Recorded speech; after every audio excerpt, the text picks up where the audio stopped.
Jusqu'à 19h15, nous sommes tous ensemble en direct dans la quotidienne sur LCN.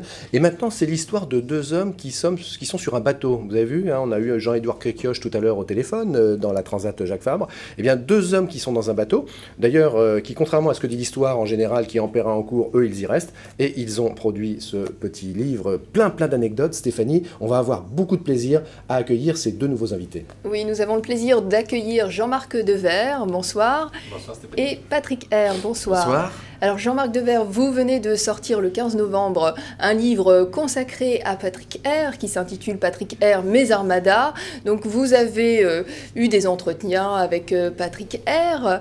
Alors est-ce qu'il s'agit d'une biographie ou vraiment un livre sur un homme et un projet ?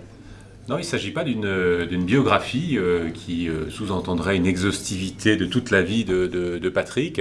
C'est plutôt un livre coup de cœur, un livre hommage qui s'est construit au fil d'une quinzaine d'entretiens que nous avons eus ensemble et qui ont été complétés par un travail que j'ai mené de recherche dans les archives de la presse depuis 1986, la jeunesse de l'Armada, qui était la course de la liberté. Et puis d'entretien avec un certain nombre de grands témoins de la région, des politiques, des bénévoles, des partenaires, pour arriver justement avec Patrick à retracer tout le fil de ces 25 années d'aventure de l'Armada et refaire sortir un petit peu ses souvenirs au moment où l'édition 2013 est encore toute chaude, on va le dire, et où au printemps 2014, une page se tournera avec le changement de Pacha de l'Armada, justement. Et est-ce que vous avez des secrets pour que Patrick R se livre facilement ?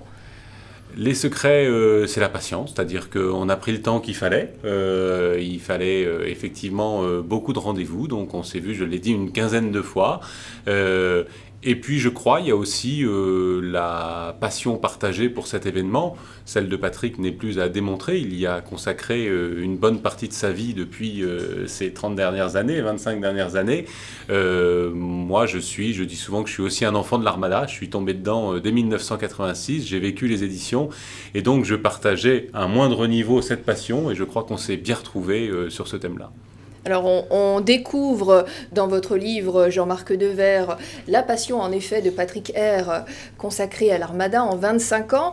Il y a forcément des souvenirs, des anecdotes.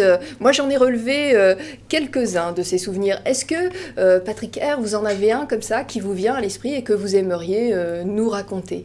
Oh, il y a eu beaucoup de petites anecdotes, et notamment le footing. Je me souviens d'un footing que j'ai voulu faire. J'étais parti d'ailleurs avec Valérie Fourneron, j'avais le numéro 1, et pour pas me montrer ridicule, j'ai dit il faut que je cours en premier très vite. J'ai couru très vite, et au bout de 500 mètres, j'étais fatigué, je pouvais plus continuer, donc j'ai trouvé un petit Zodiac sur les bords de la Seine, et puis j'ai traversé discrètement la Seine, et j'ai rejoint les eaux de l'autre côté, mais j'étais tout frais, donc j'ai pris une petite bouteille d'eau, je me suis arrosé, et je suis arrivé dans les derniers avec les autres. En effet. Alors moi j'ai relevé d'autres anecdotes, notamment une avec Éric Tabarly et notamment les bateaux que vous affectionnez, les Pendwick. Est-ce que vous pouvez nous la raconter, cette histoire ? Eh bien, Éric Tabarly était un ami, et j'ai eu la chance, quand il est venu à Rouen, c'était en 89, de naviguer un petit peu sur son bateau, de tirer des bords sur la Seine, ce qui était interdit, mais on avait une autorisation spéciale avec Éric pour naviguer un petit peu sur la Seine, et c'est un homme que j'aimais beaucoup, et d'ailleurs, c'est lui qui m'a remis la Légion d'honneur, et une petite anecdote, il m'a dit « Patrick, je veux bien te décorer, mais alors pas de discours, surtout pas de discours, la phrase traditionnelle, et après on ira dîner ensemble ». Et on a passé une excellente soirée à quelques-uns. Alors, on découvre, c'est vrai, votre attachement pour cette armada. On découvre aussi que l'armada a des rituels. Il est composé à chaque fois cet événement de différentes étapes que vous aimez reproduire au fur et à mesure des années. Alors, est-ce que vous pouvez nous les rappeler pour le plaisir ? Bien sûr, il y a la grande pagaille, par exemple, les objets non identifiés, les ovnis qui traversent la Seine, qui essaient de traverser la Seine. Après, on a un moment important dans l'Armada, c'est l'inauguration, bien sûr, de cette manifestation avec des personnalités. On a eu des premiers ministres, on en a encore eu un cette année. Et puis, il y a la messe, la grand-messe télévisée, le jour du Seigneur, qui est un moment important aussi. Une petite anecdote de 2008, d'ailleurs. On avait failli perdre notre archevêque, mais on l'a retrouvé pour la messe, sain et sauf. Et puis après, il y a des manifestations comme le footing, et puis toutes les animations, les magnifiques concerts le soir, les feux d'artifice et le défilé dans les rues de Rouen aussi, qui est la grande parade, avec tous les bénévoles. Parce que cette armada, et ce livre, ce n'est pas uniquement le livre de Patrick R, c'est le livre de tous les bénévoles qui participent depuis 25 ans maintenant à la réussite des armadas. Oui, plusieurs personnes participent à cette armada. Pour la dernière, ils étaient combien? On était, pendant l'armada, on était entre 300 et 500 bénévoles, mais il y a toujours un petit fonds de bénévoles qui travaillent et qui continuent à travailler, puisque nous avons des permanences tous les jeudis, et on reste toujours à une cinquantaine en attendant la prochaine édition.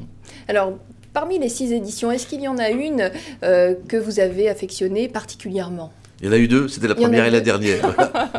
La première, c'était la découverte pour tout le monde, on a vu ces grands voiliers arriver. Et puis la dernière, je voulais absolument la réussir, malgré la crise, malgré beaucoup de difficultés. Le pont Mathilde, il y avait beaucoup de soucis, de paramètres qui n'étaient pas au beau fixe, et le ciel qui n'était pas, et qui s'est éclairci juste pour le premier jour de la Grande Pagaille. Donc ça a été réussi de la première à la dernière. Et la dernière journée où la fin, le final, était aussi très intense au niveau émotion pour vous. Bien sûr, avec le départ, j'étais devant le côté moque, le voilier un petit peu chéri des Rouennais et surtout des Rouennaises. Et il y avait beaucoup de jeunes femmes, de jeunes filles qui étaient là avec leurs mouchoirs et qui faisaient des petits signes à leurs marins qui sont partis. Et d'ailleurs, il y a eu aussi quelques cérémonies importantes pendant l'Armada 2013, notamment un mariage avec un Français et une Mexicaine.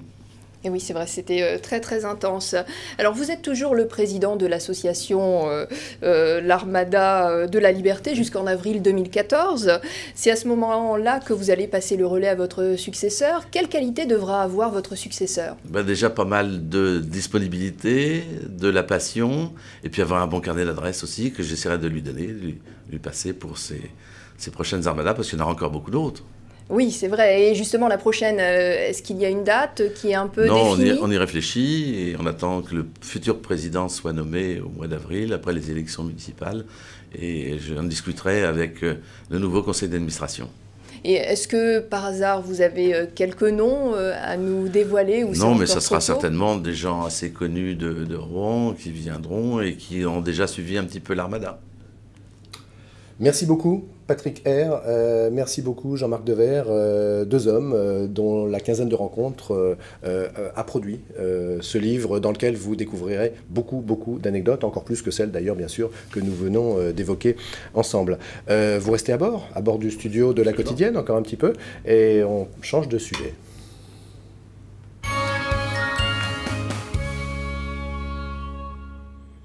Et Stéphanie, de quel sujet justement s'agit-il? Alors, on va partir maintenant rue des Bons Enfants à Rouen, découvrir une double exposition à la galerie Manufacture 45 qui se tient jusqu'au 14 décembre. Vous pourrez voir les figures de l'extase de l'artiste peintre Pierre-Marie Corbel et les photographies de Christian Foutrel. On regarde. Je peins depuis que j'ai 16 ans. Régulièrement, et pour le moment j'abandonne pas. Ma technique est assez classique, moi je travaille à l'huile par goût pour la sensualité de l'huile. Ce qui m'intéresse c'est l'humain, l'humain avec aussi la dimension de la sensualité et de l'érotisme. J'aime faire cohabiter des mondes qui renvoient à l'histoire de la peinture dans un sens, et puis une approche actuelle. Je suis quelqu'un de maintenant, donc que je le veuille ou non de toute manière. Pierre-Marie Corbel est un peintre que je connais depuis fort longtemps. C'est quelqu'un qui travaille énormément ses couleurs, qui travaille énormément les formats des choses qu'il fait qui fait des très beaux formats et qui fait aussi des beaucoup plus petits formats. Donc ça permettra d'en avoir pour des goûts et des coups différents en ayant toujours la même âme, et c'est de la qualité. Christian Foutrel, on s'est rencontrés beaucoup plus récemment. J'apprécie beaucoup l'ambiance qu'il y a dans ces photos, où il y a quelque chose, c'est pas juste de la photographie, c'est autre chose. On est dans un univers avec une manière de voir les choses qui m'a beaucoup séduit. J'ai fait ma formation photo pendant 3 ans à l'École nationale de photographie à Arles. Disons que j'ai eu la chance d'avoir des maîtres de stage renommés comme Hans Sylvester, des gens comme ça, donc des gens de grandes agences, que ce soit Magnum, Gamma. Donc c'est vrai que ça laisse quand même des traces. Maintenant, par rapport à ce que je fais actuellement, j'essaye de sortir un peu de la photo traditionnelle, parce que je trouve que la photo, maintenant, on voit énormément comme photo, que ce soit sur Internet, enfin l'image, et on la voit partout. Donc j'essaye de me démarquer un peu, de faire autre chose. C'est pour moi aussi une sorte de défouloir, parce que je travaille dans l'image, et dans mon métier, je fais des cadres très stricts, je suis obligé de suivre des règles. Et là, disons que là, j'ai pas de règles. ce ne sont que des photos qui sont faites donc en numérique. Par contre, il n'y a aucun travail avec Photoshop, c'est-à-dire j'utilise mon expérience de caméraman dans mes photos, c'est-à-dire en bougeant l'appareil, en faisant des tas de choses, voilà. J'essaye de découvrir une nouvelle forme de photo, enfin j'ai rien inventé du tout parce que ça existait déjà, mais bon, j'essaye de voir les choses que les gens ne voient pas, voilà, que ce soit sous la pluie, au travers de feuillages, dans une cabine de projection, enfin un tas d'univers comme ceci.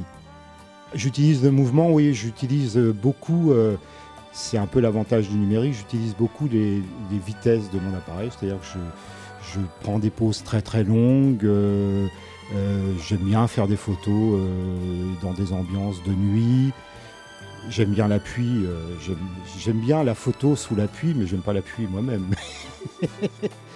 Enfin, moi je suis enchanté de cette exposition parce que je trouve qu'il y a une belle harmonie entre les deux artistes.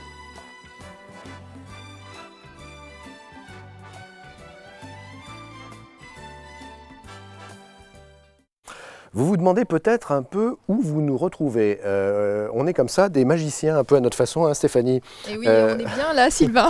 On est bien. Et Rodolphe, bonsoir. Bonsoir. Rodolphe, Bonsoir, vous commencez à le Rodolphe. connaître, c'est le jardinier de LCN. Et Rodolphe nous apprenait à l'instant que nous sommes dans un superbe décor, hein, et vous nous direz tout à l'heure d'ailleurs qui il faut remercier pour ce décor, outre vous qui fournissez bien sûr comme d'habitude l'huile de coude. Mais vous nous appreniez que finalement cette paille, elle est non traitée. C'est une paille qui sert à faire les endives, hein, à cultiver les endives. Tout à fait. Alors aujourd'hui, Rodolphe, de quoi s'agit-il? Alors aujourd'hui, cette semaine, on va parler des arbres fruitiers. Donc la plantation des arbres fruitiers en racines nues. Donc voilà, donc c'est un arbre qui a été retiré de la pépinière là en début de semaine. Donc ça nous permet à cette époque-là de l'année, donc comme on dit, le dicton dit à la Sainte-Catherine, tout bois prend racine. Donc ce genre de, donc là c'est un fruitier, c'est un pommier. Donc voilà, un beau pommier. Heureusement que vous nous le dites, hein, parce qu'on ne l'aurait pas deviné là. Voilà, c'est un cox orange. Donc voilà, on le reçoit comme ça. Là, je vois qu'il y a une petite branche, par exemple, qui est abîmée. Donc, Oui, ça, on c'est le pas- taille. Alors, Celle-ci, toujours, elle a souffert un petit peu. hein. voilà, ça c'est pour le transport. Donc, toujours une petite taille en biseau et avec un œil à l'extérieur. Comme ça permet à la future branche de repartir à l'extérieur. Vous saviez ça, Stéphanie? Non, je ne savais Non. pas, mais avec Rodolphe, on apprend toujours Voilà. beaucoup de choses. Alors, pour la plantation, donc c'est très simple, comme d'habitude, une poignée d'engrais au fond. Et le petit truc pour les racines nues, donc le petit truc pour les racines nues, on va faire un pralinage, c'est-à-dire qu'on va faire une boue qui va se coller autour des racines et ça va lui permettre d'une très bonne reprise à 100%. Donc on fait un trou à peu près de 40 sur 40.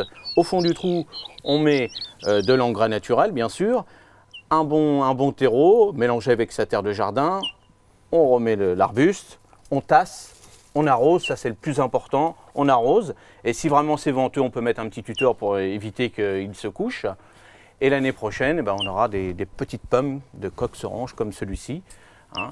Et donc on fait la même chose avec les cerisiers, les pruniers. Alors bien sûr, on va choisir des variétés de chez nous. Hein. Évitons le pêcher, l'abricotier en Normandie, surtout dans nos plaines, c'est pas facile. Hein. Donc si on veut planter un pêcher, un abricotier, plutôt à l'abri, hein, contre un mur exposé plein sud. Et là, on peut avoir des belles pêches ou des beaux abricotiers. Mais par contre, en plaine, c'est pas facile. Hein, ça, faut éviter.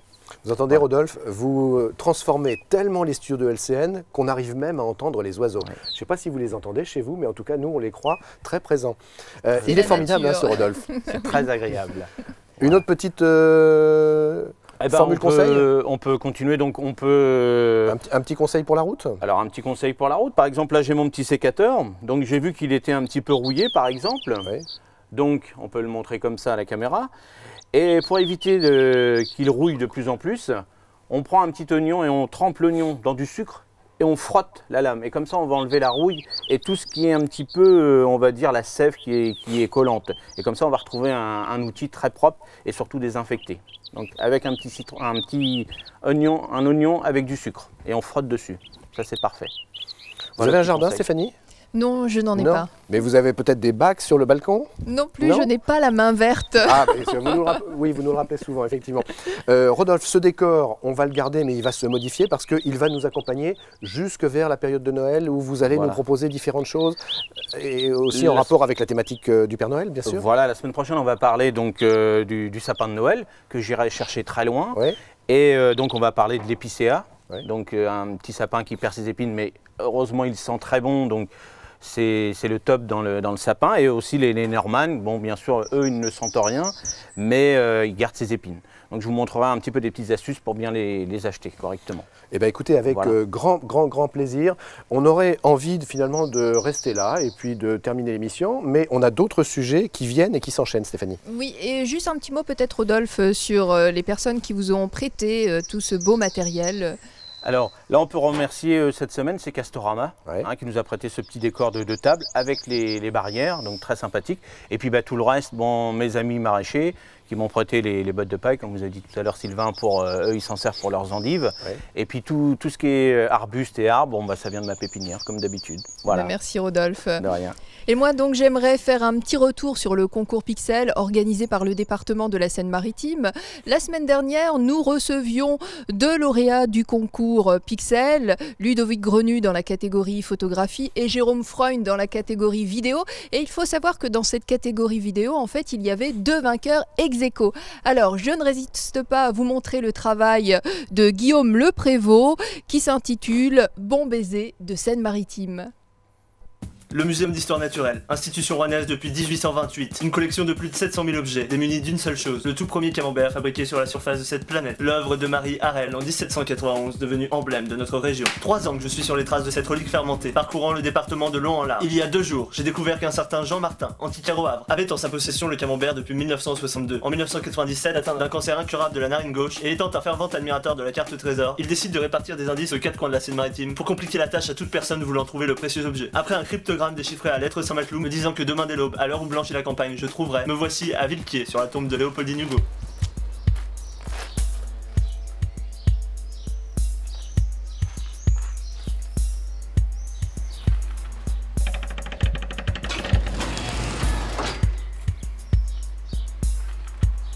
L'homme qui tombe à pic. Jean-Pierre Clotard, surnommé l'homme qui tombe à pic par le livre des records après avoir accompli le funeste exploit de s'être jeté de la falaise des Trottards avant de s'empaler sur le pic 11 mètres plus loin. Il n'y avait donc nul doute sur ma prochaine destination.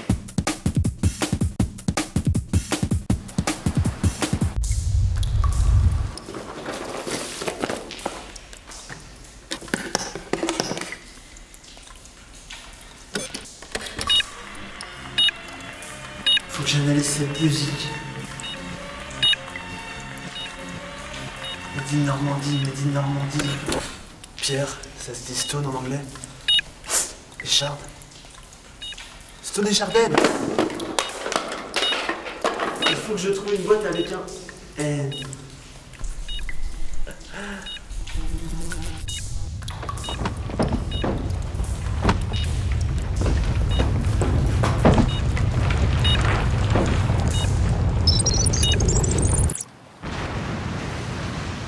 Et c'est ainsi que le camembert a trouvé sa place au muséum. Quant à moi, je suis reparti sur les routes, en quête de justice et de sérénité au sein du département.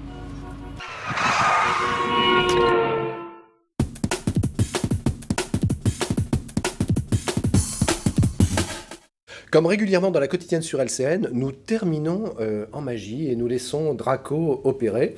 On se demande bien, Stéphanie, ce qu'il va nous proposer ce soir et vous vous demandez aussi, écoutez, il n'y a qu'à se laisser aller et puis regarder. Alors bonsoir, chers amis de la chaîne normande, bonsoir à vous deux. Alors on a parlé de bateaux ce soir, de l'Armada, et je suis un grand friand de bateaux. J'en ai volé un d'ailleurs pendant l'Armada, on ne dira pas Patrick Air, mais donc on va parler de bateaux, et sur les bateaux, il y a quelque chose qu'on trouve qui sert pour hisser les voiles, etc. C'est... Pour hisser les voiles. La corde. Alors on dit pas la corde, on dit la drisse ou la drisse. J'allais le dire, Draco. Voilà, mais je croyais que ça portait malheur de dire ce mot. Oui, justement, voilà, mais je ne suis pas superstitieux parce que ça porte malheur.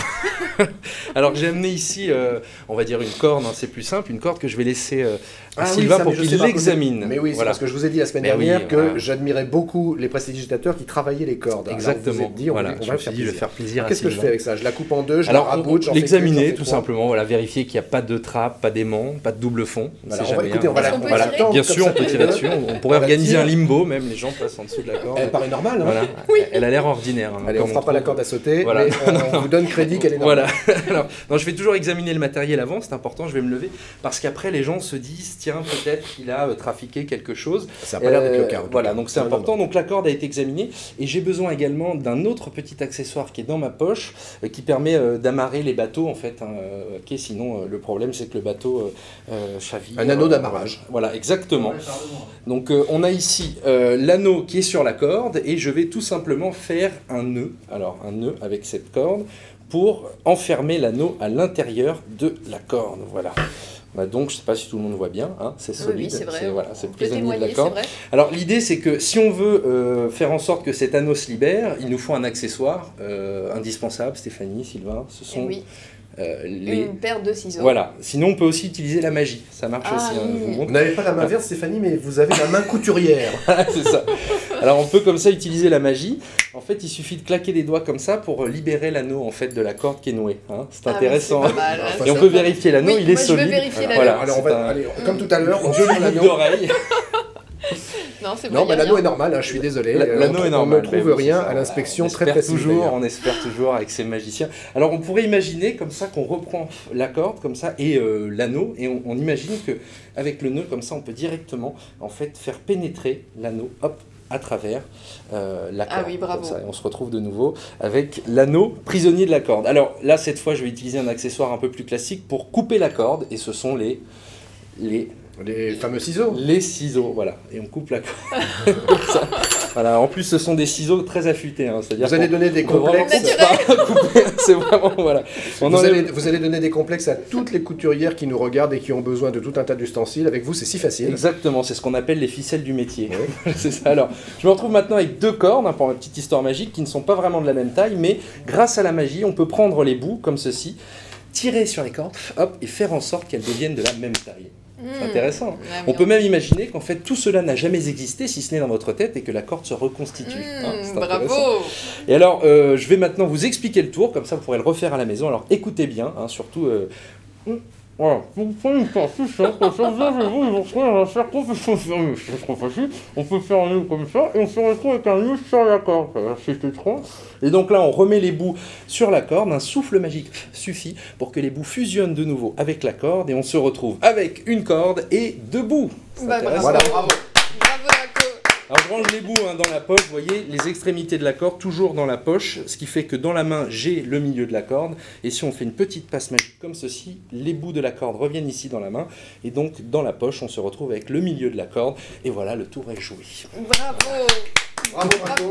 Merci. Alors, chers amis qui nous regardez, je ne sais pas si vous êtes comme moi, mais quand je vois des tours à la télévision, ça m'énerve toujours parce que je me dis j'aimerais être encore plus près, et puis je me dis non, quelque part il y a un truc avec le décor. Ben non, je peux confesser que là on est vraiment à 1 mètre, et alors on comprend pas. Non, on ne comprend rien, on ne voit rien. Je vous l'accorde. Alors, elle est bonne, elle est très bonne. Un dernier mot, Draco, par rapport au Dracomédie Club. Oui, alors le prochain Dracomédie Club c'est le mardi 3 décembre, donc la programmation est quasiment bouclée, si ce n'est que les numéros, les artistes visuels sont les bienvenus, on a beaucoup de musique, il y a beaucoup de musiciens dans la région, vous en parlez très régulièrement, donc comme je veux que cette scène soit très éclectique, qu'il n'y ait pas que de la musique, s'il y a des artistes visuels, donc des magiciens, des jongleurs, des comédiens, des humoristes, des gens qui font de la beatbox, qui veulent déclamer des poèmes, ils sont les bienvenus et ils peuvent m'écrire à l'adresse contact@dracomédie.com, dracomedy.com, et donc c'est le 3 décembre à 20h30 au Barouf, voilà.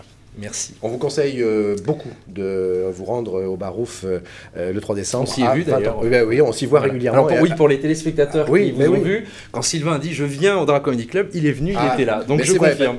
Merci beaucoup Draco, merci. C'est important confirme. qu'à la télévision on sache que lorsqu'on dit quelque chose, on le fait. Exactement. Voilà. En tout cas surtout sur LCN. Merci. Mon vieux, on se repose un peu. On se repose. Hein, il faut que vous vous apaisiez un petit peu exactement. là maintenant. Voilà, détendez-vous avec une minute de l'environnement et du bike polo. La Minute de l'Environnement vous est proposée par la région Haute-Normandie. J'utilise souvent mon vélo et lors de déplacements, il m'arrive souvent de l'embarquer dans le train. Je fais du bike polo, c'est comme du polo à cheval, sauf qu'on a remplacé les chevaux par des vélos. Et donc il m'arrive souvent de me déplacer pour des entraînements ou des tournois et j'emmène partout mon vélo, que ce soit en France ou à l'étranger. Ça me permet de voyager plus simplement avec seulement mon sac, mon vélo, je prends mon billet de train et je pars. Ça me permet de rester concentré sur la compétition et de ne pas être fatigué.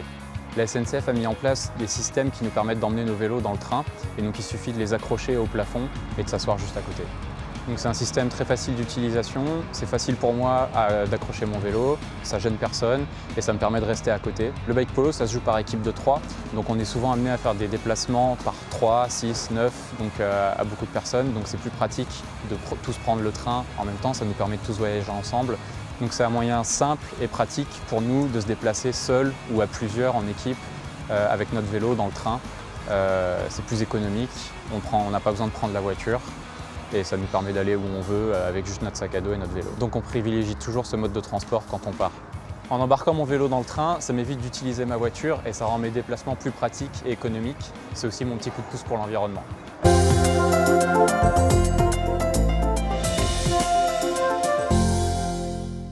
Bien, vous êtes en direct toujours sur la chaîne normande dans la quotidienne. Malheureusement, je n'ai pas su contrôler mes pouvoirs magiques et j'ai fait disparaître les présentateurs de l'émission. Alors, je vais lancer un jingle et je vais tenter de les faire réapparaître. Veuillez nous excuser, chers téléspectateurs. Jingle.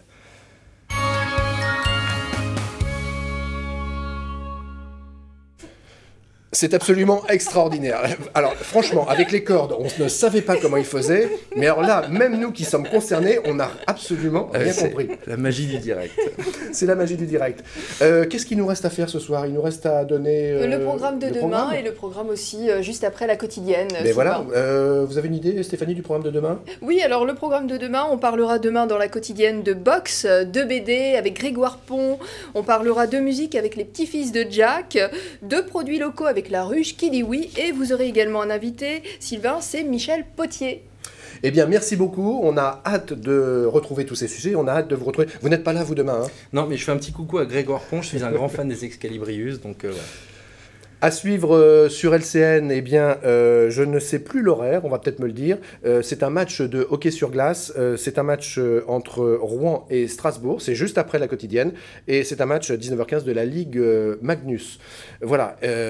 Adresse mail, bien sûr, adresse mail, la quotidienne. Draco, regardez, ça s'affiche de manière magique sur l'écran. Là aussi, c'est magique. Hein. C'est formidable. La quotidienne @lachaînenormande.fr, eh bien, pour rentrer en contact avec nous, pour nous proposer tout ce que vous faites, que vous voulez faire, vos projets, vos réalisations. Vous avez du talent, eh bien, dites-le nous et vous viendrez ici sur ce plateau. Bien sûr, Draco, les réseaux sociaux, vous m'en faites apparaître deux. Alors, le premier je vais essayer. Hop, le premier devrait apparaître. Twitter, voilà, ça y est. Et le deuxième. Et le deuxième, Twitter, Facebook. Twitter et Facebook. Voilà.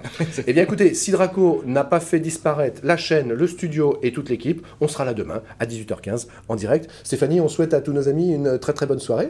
Bonsoir à tous. Bonsoir à tous et bonsoir Draco. Bonsoir, merci.